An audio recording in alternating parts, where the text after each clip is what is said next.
হিজবুল্লাহর দল হলো কারণ আমি আল্লাহর দলের কর্মী যারা, এক নম্বর আল্লাযীনা ইম্মাক্কান্নাহুম ফিল আরদি আকামুস সালাহ।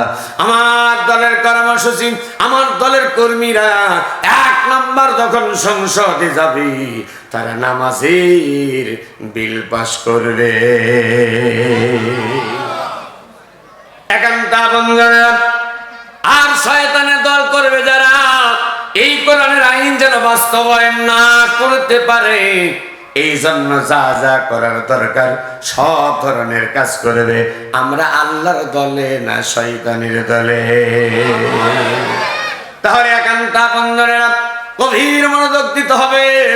আমার নবীজি কালেমার দাওয়াত দিলেন, এই কালেমার দাওয়াত দেওয়ার কারণে আল্লাহ রাব্বুল আলামিন ডাক দেয়া বললেন, বান্দা বান্দিরা তোমাদের যে আমি আল্লাহ জান্নাত দেব, এমনি এমনি দেব না। আম হাসিবতুম আন তাদখুলুল জান্নাহ, তোমাদের যে জান্নাত দেব এমনি এমনি দেব না। জাহাদু মিনকুম ওয়া আলামাস সাবিরিন, এক নাম্বার আমি আল্লাহর রাস্তায় তোমাদেরকে জিহাদ করতে হবে, সংগ্রাম করতে হবে। অতুজাহিদুনা ফি সাবিলিল্লাহি বিআমওয়ালিকুম ওয়া আনফুসিকুম যালিকুম খায়রুল লাকুম ইন কুনতুম তা'লামুন।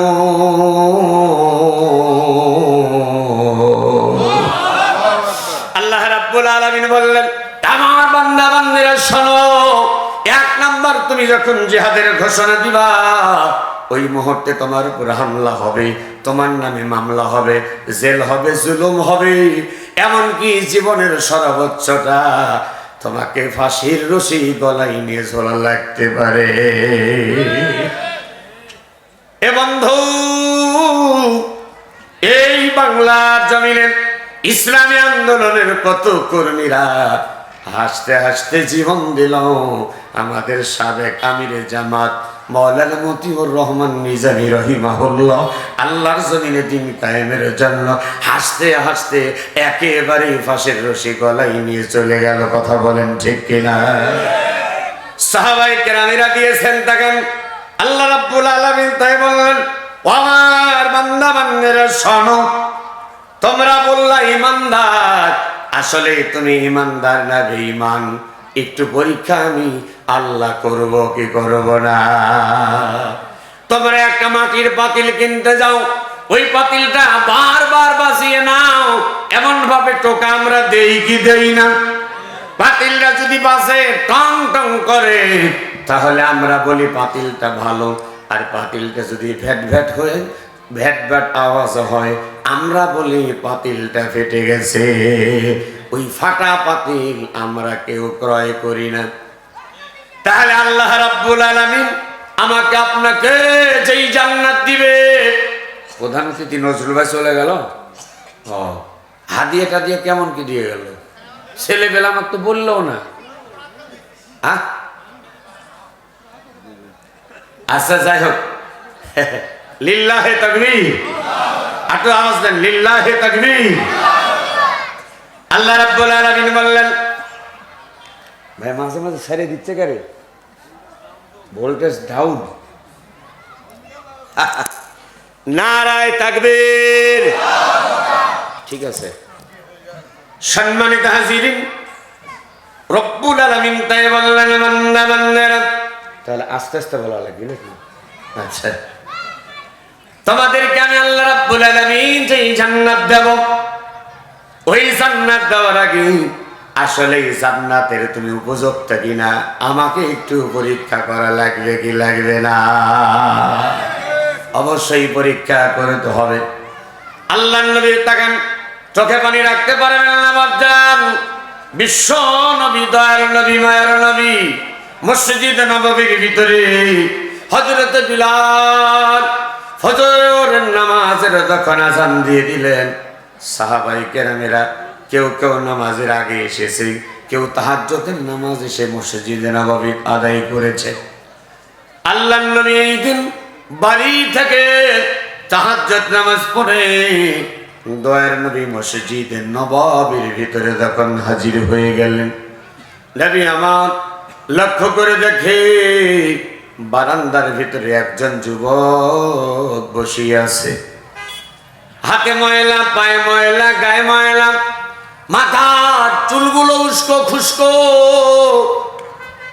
নবী আশ্চর্য হয়ে গেলেন, যুবকের চেহারা এত সুন্দর, কিন্তু যুবক যে কাপড়টা পরে আছে, বিশ্বনবী তাকিয়ে দেখে যুবকের গায়ে কিছু নেই।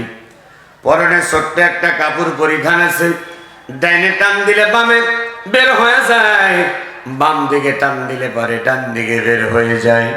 আল্লাহর নবী আস্তে আস্তে যুবকের দিকে তখন আসতেছে। যুবকের সামনে তখন বিশ্বনবী দাঁড়িয়ে গেলেন। আল্লাহর নবী দাঁড়ানোর সঙ্গে সঙ্গে যুবকটাও নবীদের সামনে দাঁড়িয়ে গেল। জোরে বলেন আল্লাহু আকবার। দাঁড়িয়ে আমার যুবককে ডাক দেওয়া বললেন, যুবক,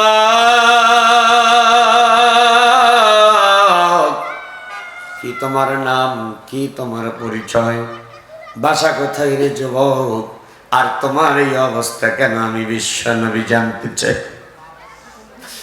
যুবক চোখের পানি ছেড়ে দিয়ে নবীর হাত ধরে ডাক দেয়া বললেন, ইয়া রাসূলুল্লাহ, ইয়া হাবিবাল্লাহ, নবী গো, ছোট্টবেলায় আমার আব্বারে আমি হারিয়েছি।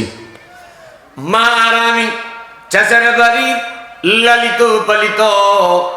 ইয়া রাসূলুল্লাহ, ইয়া হাবিবাল্লাহ, ওই চাচার বাড়ি কাজ কাম করি, যা কিছু খাবার দাবার দেই ওইগুলাই খাই।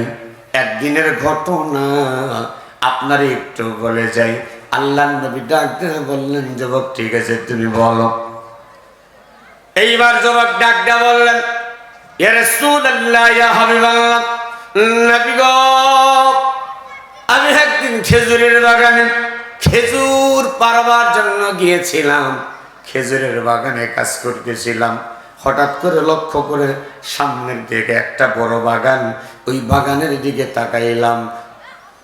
গোল হয়ে 15-20 জন মানুষ দাঁড়িয়ে আছে, আর ওই মানুষের মাঝে একজন মানুষ দাঁড়িয়ে আছে।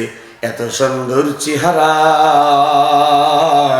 তার কপালের দিক তাকিয়ে দেখি ওই কপাল দিয়ে নূরের আলো চক চক করে জ্বলতেছে। নবী গো, ও নবী, ওই মানুষটার দিকে তাকায়া, ইয়া রাসূলুল্লাহ,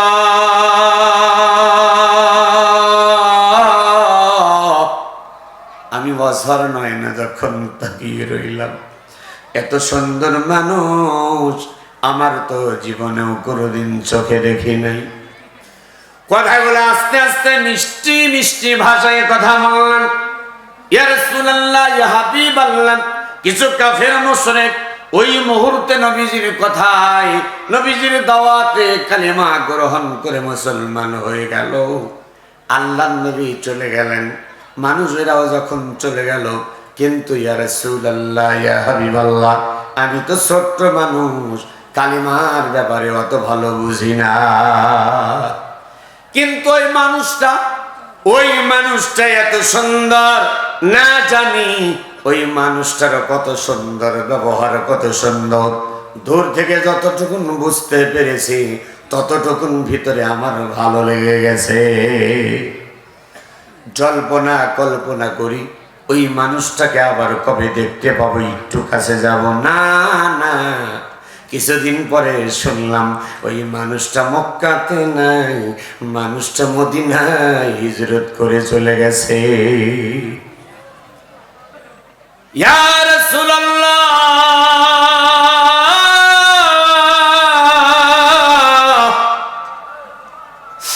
আস্তে আস্তে আমি যখন বড় হয়ে গেলাম, আখিরি জামানার নবীর ব্যাপারে খোঁজ খবর নিলাম, ইসলাম ধর্মের ব্যাপারে খোঁজ খবর নিলাম। এই ধর্মের ভিতরে আছি, একটা ভ্রান্ত বানানো একটা ধর্ম, এই ধর্ম মানলে পারে ফি নারি জাহান্নাম, জাহান্নাম ছাড়া জান্নাত পাওয়া যাবে না। আমার চাচার কাছে গেলাম, চাচাকে ডাক দেয়া বললাম, চাচা যান, একজন নবী নাকি হয়েছিল, নবী এসেছিল, একজন নবী ছিল, ওই নবীর নাম নাকি মুহাম্মদুর রাসূলুল্লাহ। আমরা সকলেই মহব্বতে বলি সাল্লাল্লাহু আলাইহি ওয়াসাল্লাম। জবাব, চাচাকে এমনটা তখন বললেন, চাচা ডাক দেয়া বললেন, ভাতিজা শুনে নাও, উনি নবী, আসলে সত্য নবী, উনার কথাও সত্য। উনার উপর একটা কিতাব নাজিল হয়েছে, ওই কিতাবের নাম হলো আল কোরআন। ওই কোরআনুল কারীমটাও সত্য কিতাব। যেরকম মারহাবা।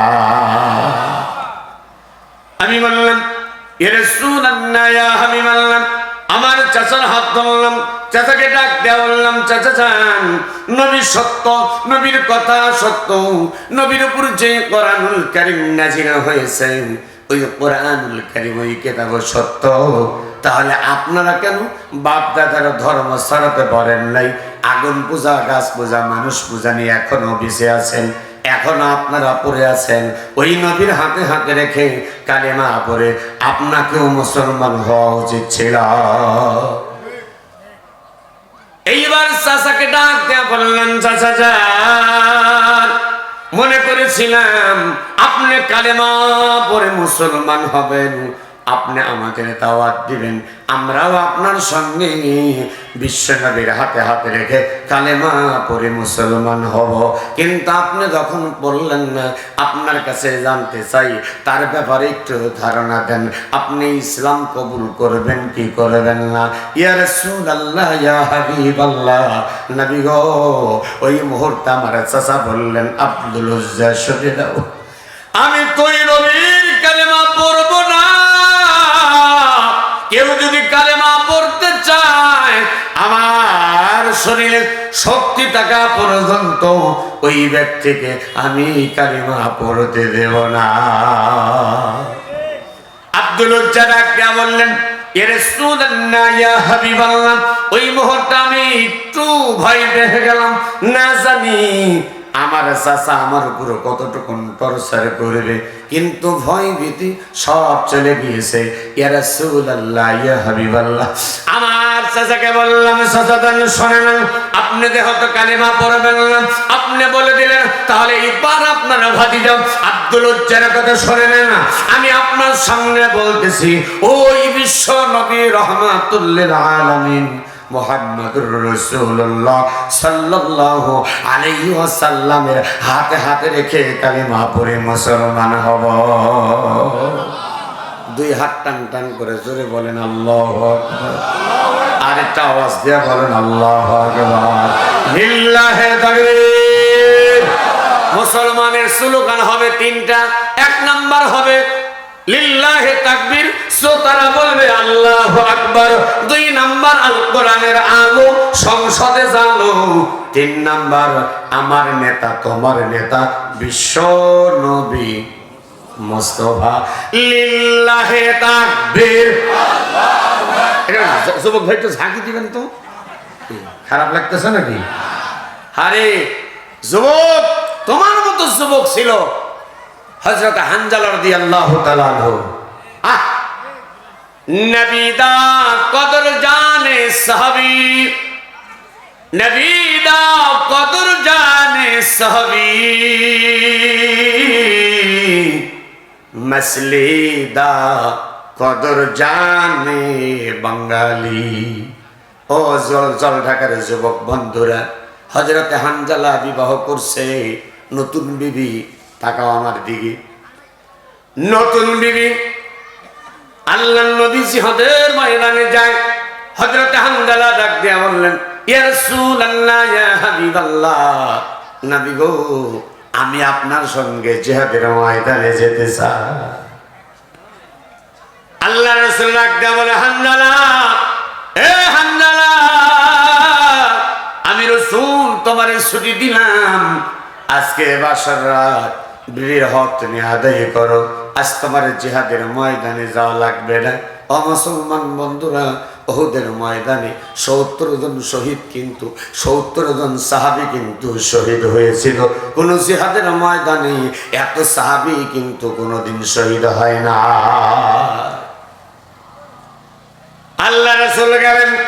হযরত হানজালা বাসর রাত বিবাহ করছে, স্বামী স্ত্রী দৈহিক মিলন করছে, শরীর নাপাক হয়ে গেছে, গোসল ফরজ হয়েছে। গোসল করবার জন্য হযরত হানজালা পানির তারে যখন গিয়েছে, এমত অবস্থায় কে যেন রাস্তা দিয়ে বলে দেয়, উতিলা মুহাম্মদ, উতিলা মুহাম্মদ, মুহাম্মদ নবী নাই, বিশ্ব নবী শহীদ হয়ে গেছে। হযরত হানজালা গোসলের সময়টা লম্বা মনে করেছেন, গোসল করলেন না, পানির ভিতর থেকে উপরে উঠলেন, একটা দৌড় মারছে, বিবিরে ডাক দেওয়া বললেন, বিবি তরবারি দাও, অস্ত্র দাও, জিহাদের ময়দানে যাব। বিবি দুটি হাত হযরত হানজালা এমন ভাবে হাতটা ধরলেন, ডাক দেওয়া বললেন, স্বামী গো, আপনি জিহাদের ময়দানে যান, আমার কিন্তু কোনো সমস্যা নাই, কিন্তু আমি একটা কথা বলতে চাই স্বামী, আপনার শরীর নাপাক, আপনার উপর গোসল ফরজ হয়েছে, আপনি অবস্থায় জিহাদের ময়দানে যাবেন না। তার কারণ হলো যে কোনো ব্যক্তি যদি জিহাদের ময়দানে যায় আর ওইখানে গিয়ে যদি শহীদ হয়, তাকে নতুন করে গোসল করানো হয় না, রক্ত মাখা অবস্থায় তাকে শহীদ কবরস্থ করা হয়। আল্লাহ রাব্বুল আলামিন কাল কঠিন হাসরের ময়দানে এই শহীদদের রক্ত দেখে আল্লাহ পাক বলবেন, আমার শহীদেরা, আমার জমিনে দিন কায়েমের জন্য তোমরা হাসতে হাসতে জীবন দিয়েছ, আমি আল্লাহ পাক তোমাদের কোনো হিসাব নেব না, আমি আল্লাহ পাক তোমাদের বিনা হিসাবে জান্নাত দিয়ে দিলাম। হযরত হানজালা বিবিরা ডাক দেওয়া বললেন, হে বিবি, আমি যদি গোসল করি দেরি হয় আর উহুদের ময়দানে আমার নবীকে যদি আমি দেখতে না পাই, সত্যি সত্যি যদি আমার নবীকে কাফের মুশরিকেরা শহীদ করে দেয়, আমি তো বাঁচতে পারবো না, আমি তো পাগল হয়ে যাব। বিবি রে, বিদায় দে, দেখা হবে হাসরের ময়দানে। জল ঢাকার যুবক বন্ধুরা, ইসলামী আন্দোলনের কর্মীরা, নামাজি ভাইরা, মুরব্বী বাপজান, একান্ত আপনজনেরা, পর্দানিশী মায়েরা, হযরতে হানজালার কথাটা শুনে যান। হযরতে হানজালা জিহাদের ময়দানে তাকবীর দিতে দিতে চলে গেলেন। এক পর্যায়ে কয়েকজন কাফেরকে একবারে জাহান্নামে পাঠিয়ে দিয়ে হযরতে হানজালা সাহাবী নিজেই শহীদ হয়ে গেলেন। যুদ্ধের ময়দান দামামা বেজে গেছে, নবী নাই, নবী নাই, পুরা মদিনা খবর হয়ে গেছে, আল্লাহর নবী কোথায়, আল্লাহর নবী কোথায়, কোথাও তো নবীরে খুঁজে পাওয়া যায় না। হযরত আলী শেষদা ঘরে কাঁদলেন, আলী ঈসা নবী কওমের লোকেরা বেয়াদবি করেছিল, এই কারণে ঈসা নবীকে তুমি আসমানে তুলে নিয়েছো, আমাদের নবীকে তুমি তুলে নিও না, আমার নবী কোথায় আছে একটুখানি খবর দিতা।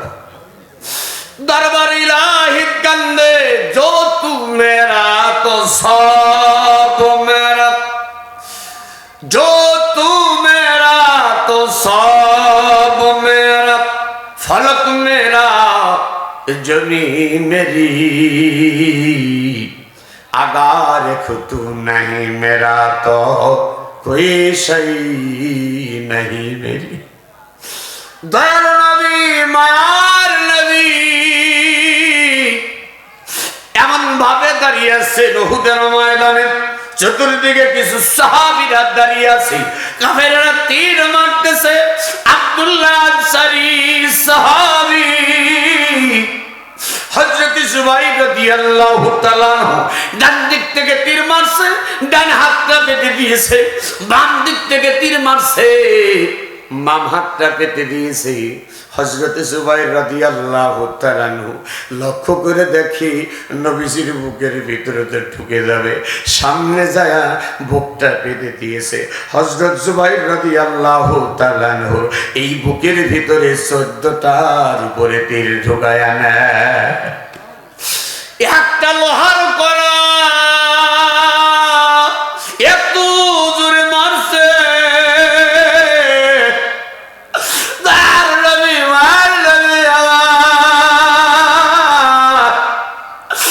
মাথার উপরে যে লোহার হেলমেটটা ছিল, এই হেলমেটটাই যখন লেগে যায়, এত জোরে আঘাত লাগছে, লোহার কড়াটা মাথায় লোহার হেলমেট ভেদ করে নবীজির কপালের ভিতরে ঢুকে যায়।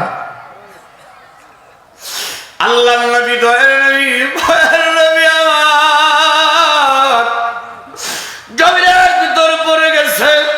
যেই জায়গার ভিতরে আমার নবীজি দাঁড়িয়েছিলেন, পাশে একটুখানি নিচু জায়গা, গর্ত জায়গা, আল্লাহ নবী পড়ে গেছেন। নবীকে যারা পাহারা দিবে, জীবন দেবে, সবাই চতুর্দিকে দাঁড়িয়ে আছে। একটা একটা করে তীর লেগে ওই জায়গায় অনেকগুলা সাহাবী শহীদ হয়ে গেলেন।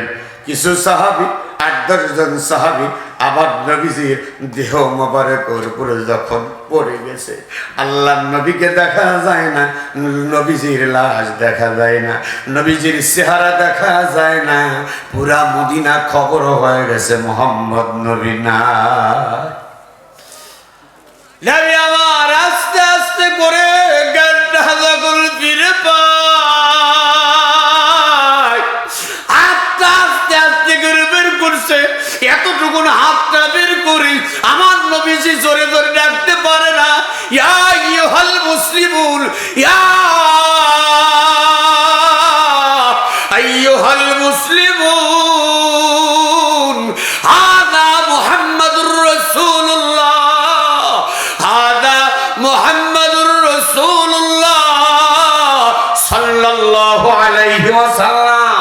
ও উহুদের ময়দানে আমার সাহাবীরা শোনো, কে কোথায় আছো তোমরা? আমি নবী শহীদ হই নাই, আমি নবী এই জায়গায় অজ্ঞান অবস্থায় পড়েছিলাম। একজন সাহাবী আগায় এসেছে, আল্লাহ নবীজির হাতটা দেখে একটা তোর মারছে। এবার লক্ষ্য করে দেখি নবীজি নিচে পড়ে গেছে। সাহাবী হাত দিয়ে তাড়াতাড়ি করে অন্য শহীদ সাহাবীদের লাশটা যখন সরিয়ে দেয়, আল্লাহ নবীর সাহাবী দুটি হাত আর মুখটা উপরের দিয়া তাকবীর ধরি দেয়। আল্লাহ নবীর সাহাবী ডাক দেয়া বললেন, আবু বকর ভাই, ওমর, ওসমান, আলী, ও বেলাল, আমাদের নবী শহীদ হয় নাই, আমাদের নবী এখনো জীবিত আছে। একটা বার কি আওয়াজ দিয়ে জোরে জোরে বলতে পারবেন মারহাবা? ভাই আমার ডিস্টার্ব দেন না, আপনারা চুপচাপ বসেন, কিচ্ছু লাগবে না, চা পানি পান লবণ কিছু বসে দেন। মানুষের একটা আবেগের সময় বোঝেন না আপনারা, সব স্তব্ধ হয়ে গেছে, দেখতেছেন চোখ দিয়ে পানি বেড়াচ্ছে, আর আপনি চালে ঘুরলেন।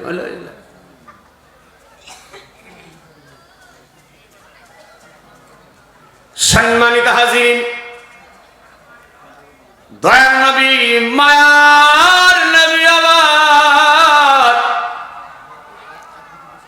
সাহাবায়ে কেরামেরা সবাই যখন চলে এসেছে, হযরত আবু বকর আসলেন, হযরত ওমর সাহাবী আসলেন, ওসমান, আলী, সব সাহাবায়ে কেরামেরা যখন চলে আসলেন, আল্লাহর নবীকে ডাক দেওয়া হলো, ইয়া রাসূলুল্লাহ, ইয়া হাবিবাল্লাহ, আপনার শরীরটা কেমন?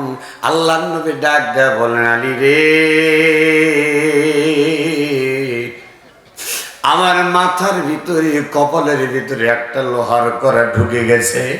এ আলী, আমি নবী সইতে পারি না, রক্ত বের হচ্ছে, এত প্রচন্ড ব্যথা আমি নবী সহ্য করতে পারি না। একজন সাহাবী দৌড় মারছে, ইয়া রাসূলুল্লাহ আপনি অনুমতি দেন, আমি আপনার কপাল থেকে লোহার কড়াটা উঠাইয়া দেব। আল্লাহর নবী ডাক দিলেন, সাহাবী কয়টা আমি পারবো? সাহাবী ডাক দেয়া বললেন, ইয়া রাসূলুল্লাহ ইয়া হাবিবাল্লাহ তিনটা টান দেওয়ার অনুমতি দেয়। নবী আমারে ডাক দেয়া বললেন, না না তিন টান দিলে হবে না, আমি নবী সহ্য করতে পারবো না। আর একজন সাহাবী এসে, ইয়া রাসূলুল্লাহ ইয়া হাবিবাল্লাহ আপনি আমার অনুমতি দেন। আল্লাহর নবী বললেন, কয়টা আমি পারবো? সাহাবী ডাক দেয়া বলে, ইয়া রাসূলুল্লাহ দুইটা টানের অনুমতি দিলেই আমি বেড়ে যাব। আল্লাহর নবী বললেন, না হবে না। আর একজন সাহাবী দৌড় মারছে, পিছন থেকে সাহাবী সাহাবী দৌড় মারছে, আল্লাহর নবীর সাহাবী রাসূলুল্লাহর কাছে হাজির, ইয়া রাসূলুল্লাহ ইয়া হাবিবাল্লাহ আপনি যদি আমার অনুমতি দেন আপনার কপাল থেকে লোহার কড়াটা আমি উঠাইয়া দেব। আল্লাহর নবী ডাক দেয়া বললেন, সাহাবী রে তোমার কয় টান লাগবে? সাহাবী ডাক দেয়া বলে, ওই আল্লাহর কসম আপনি যদি অনুমতি দেন, আল্লাহ যদি সহায় থাকে এক টান দিয়ে আমি আপনার ওই মুখের আপনার কপালের ভিতরে যে লোহা ঢুকে আছে ওই লোহার কড়াটা আল্লাহ সহায় থাকলে আমি এক টান দিয়ে বের করে দিতে পারবো। জোরে বলেন আল্লাহু আকবার, নারাই তাকবীর, দুই হাত তোলেন, লিল্লাহে তাকবীর। নবীর ভালোবাসা যাদের আছে তারা হাত তুলবে, নবীর ভালোবাসা যার অন্তরে নাই ও হাত তুলবে না। আবু জেহেল, আবু লাহাব, উতবা, সাইবা কারণ মার্কা হয়ে গেছে। কথা বলেন ঠিক কিনা মুসলমান? নবীর আশিকেরা হাসতে হাসতে জীবন দিতে পারে। ইল্লা সালাতি ওয়া নুসুকি ওয়া মাহইয়ায়া ওয়া মামাতি লিল্লাহি রাব্বিল আলামিন। আল্লাহ রাসূলের জন্য আমরা জীবন দিতে রাজি আছে। কথা বলেন ঠিক কিনা মুসলমান? নারে তাকবীর, লিল্লাহি তাকবীর। আল কোরআনের আলো, আল হাদিসের আলো, আমার নেতা তোমার নেতা দুনিয়ার মুসলিম, লিল্লাহি তাকবীর। আলহামদুলিল্লাহ। সাহাবী এক দৌড় মারছে, রাসূলুল্লাহ তাকান। নবী সাহাবী যারা ছিলেন আদবে আউলিয়া